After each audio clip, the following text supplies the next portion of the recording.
അനേകം സ്ത്രീകളെ കൂട്ടബലാത്സംഗം ചെയ്യുകയും രണ്ട് സ്ത്രീകളെ പൂർണ്ണ നഗ്നരായി നടത്തി ലൈംഗിക ചൂഷണത്തിന് ഇരയാക്കുകയും ചെയ്ത 250-ലധികം പേരെ ജീവനോടെ ചുട്ടരിച്ചു കൊന്ന ഒരു സംസ്ഥാനത്തെയാകെ മതത്തിന്റെയും ജാതിയുടെയും പേരിൽ രണ്ട് ചേരിയിലാക്കി സമാധാനാന്തരീക്ഷം പാടെ തകർത്ത 386 ആരാധനാലയങ്ങളും 4756 വീടുകളും കത്തിച്ച 65,000 പേർ പലായനം ചെയ്ത ഇപ്പോഴും തീയണയാത്ത സംഭവമാണ് മണിപ്പൂർ കലാപം.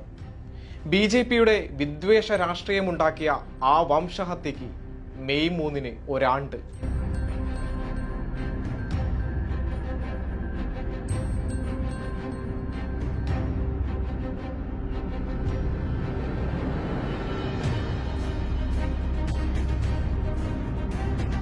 മണിപ്പൂരിലെ ഭൂരിപക്ഷമായ ജാതീയമായി ഉയർന്ന മെയ്ത്തികളെ പട്ടികവർഗത്തിൽ ഉൾപ്പെടുത്തണമെന്ന രാഷ്ട്രീയമായ നീക്കത്തിന് വിത്തുപാകിയത് സംഘപരിവാറാണ്. ഈ വിഷയം പരിഗണിക്കണമെന്ന് മണിപ്പൂർ ഹൈക്കോടതി വിധി പുറപ്പെടുവിച്ചു. പിന്നാലെ 2023 മെയ് 3-നാണ് കലാപം പൊട്ടിപ്പുറപ്പെട്ടത്. മണിപ്പൂരിലെ ക്രൈസ്തവരെ ഇല്ലായ്മ ചെയ്യാനുള്ള BJP നീക്കത്തിനായി പ്രവർത്തിച്ചതിൽ മേത്തി ലിപ്പൂൺ, ആരാംപായ്, തെങ്കോൽ എന്നീ തീവ്ര സംഘടനകൾക്ക് വലിയ പങ്കുണ്ട്. കുക്കികളെയും ക്രൈസ്തവരെയും വംശഹത്യ നടത്താൻ ഇവർ വഹിച്ച പങ്ക് വലുതാണ്. അതിനായി ബിരേൻ സിംഗിന്റെ നേതൃത്വത്തിലുള്ള BJP സർക്കാരും മോദിയുടെ കേന്ദ്ര സർക്കാരും മൗനസമ്മതം നൽകി. ആ സംസ്ഥാനത്തിന്റെ മുഖ്യമന്ത്രി ബിരേൻ സിംഗിന്റെ തീവ്ര മേത്തി മുഖം പുറത്തുവന്ന സന്ദർഭം കൂടിയായിരുന്നു അത്. കുക്കി സംഘടനകളുമായി പ്രഖ്യാപിച്ച വെടിനിർത്തൽ കരാറിൽ നിന്ന് സർക്കാർ ഏകപക്ഷീയമായി പിൻവാങ്ങിയതും തീവ്ര മേത്തി സംഘടനകൾക്ക് തോക്ക് ലൈസൻസ് വ്യാപകമായി അനുവദിച്ചതുമടക്കം അനേകം ഉദാഹരണങ്ങൾ. തങ്ങൾ മേത്തികളുടെ മാത്രം മുഖ്യമന്ത്രിയും പ്രധാനമന്ത്രിയുമാണെന്ന് ബിരേൻ സിംഗും മോദിയും തെളിയിച്ചതോടെ മണിപ്പൂർ എന്ന സംസ്ഥാനം രണ്ടായി വിഭജിക്കപ്പെട്ടു. തമ്മിൽ മുഖം നോക്കാനാവാത്ത വിധം, ഒരുമിച്ചിരിക്കാനാവാത്ത വിധം ഹിന്ദു വിഭാഗമായ മേത്തികളെയും ക്രിസ്ത്യൻ വിഭാഗമായ കുക്കികളെയും അവർ മാറ്റി.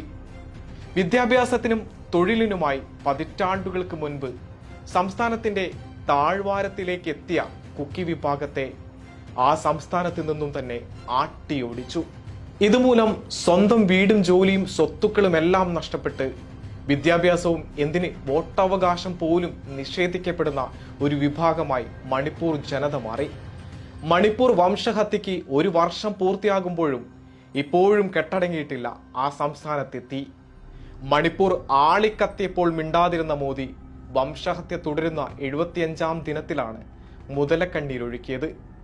ഗുജറാത്ത് വംശഹത്യയ്ക്ക് സമാനമായ ഒരു സംഭവത്തിന് ഊർജം പകർന്ന BJPയും നരേന്ദ്രമോദിയും ജനാധിപത്യ മതനിരപേക്ഷ ഇന്ത്യക്ക് അപമാനമാണ്. രാജ്യത്തിന്റെ സമാധാന അന്തരീക്ഷത്തിന്, മതസൗഹാർദ്ദത്തിന്, ജനാധിപത്യത്തിനും ഭരണഘടനാ മൂല്യങ്ങൾക്കും ഒരു ഗ്യാരണ്ടിയും നൽകാത്ത ഭരണാധികാരിയാണ് മോദി. ഈ തെരഞ്ഞെടുപ്പിൽ ഉടനീളവും വിദ്വേഷത്തിന്റെ, ഭിന്നിപ്പിന്റെ ആ രീതി മോദിയും BJPയും നന്നായി തുടരുന്നുണ്ട്. അതുകൊണ്ട് തന്നെയാണ് വെറുപ്പിന്റെ രാഷ്ട്രീയത്തിനെതിരായുള്ള വികാരം ജനാധിപത്യ ഇന്ത്യയിൽ ശക്തിപ്പെടുന്നത്.